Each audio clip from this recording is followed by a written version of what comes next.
The walls of Jericho. I'm sorry. Joshua 6-7. You have probably heard, or may already know, about Josh and the Great Wall of Jericho. Oh. How we stumbled and stomped all about and around, and the walls of that town came a-tumbling down. But I'll bet my big toe that you never did know, or may have never heard, one mysterious word about what happened after the walls finally fell, which is what I'm about to show and tell. We were working God's plan. We did just what he said. Every morning at 8, we jumped out of bed. And without one wee-peep, sneaker, squeaker, or sound, we marched up to the city and trotted around, from one side to the next, through smog and the haze, just the way that God said, for 6 dusty long days. For this land was our land, and we knew that although someone put up the city, it all had to go! So, yeah. When the 7th day came, we all jumped out of bed. We knew just what to do. We would do what God said. Yes, the city was ours, and we had to kerplop. For God said that it would, from the tip to the top. So we stamped and we stomped, and we tramped and we tromped, 7 times all around, till we finally stopped.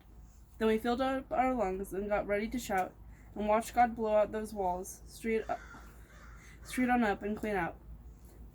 Now remember, I cried, when the walls tumble down, we must destroy every last thing in this town. Don't pick up, don't take anything home, not one toothbrush, Q-tip, or greasy black comb. For God said, if we snitch even one little pot, he will punish us all. So we better not. Come on. Don't laugh at me. So we blew our sleep. Give me a second. So we blew on our trumpets, we blew them out loud. Then we started to shout, and the walls tumbled down. From the east to the west, to the north to the south, the whole place bit the dust by the words of our mouth. Why are you moving?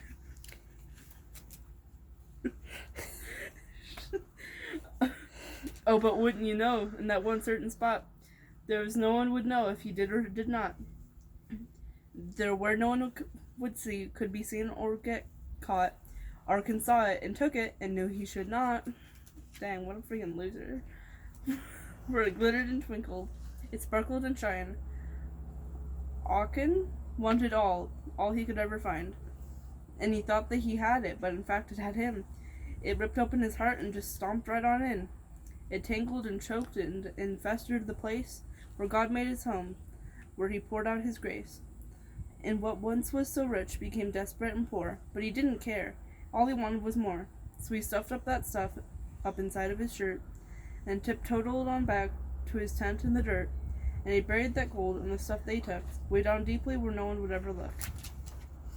So what's the big deal, you may wonder today? Oh, it's just some old stuff anyway. No one will ever know. It will never be missed. But the problem's not with the stuff. It's with this. When God says do not, he means do not!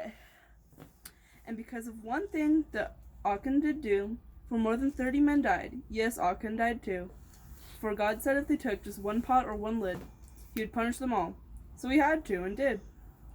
God's rules are God's rules. He is God, I am not. I will do what God says, because he is the boss. I may not understand. That's completely okay. I don't need to understand why. I will simply obey. The end.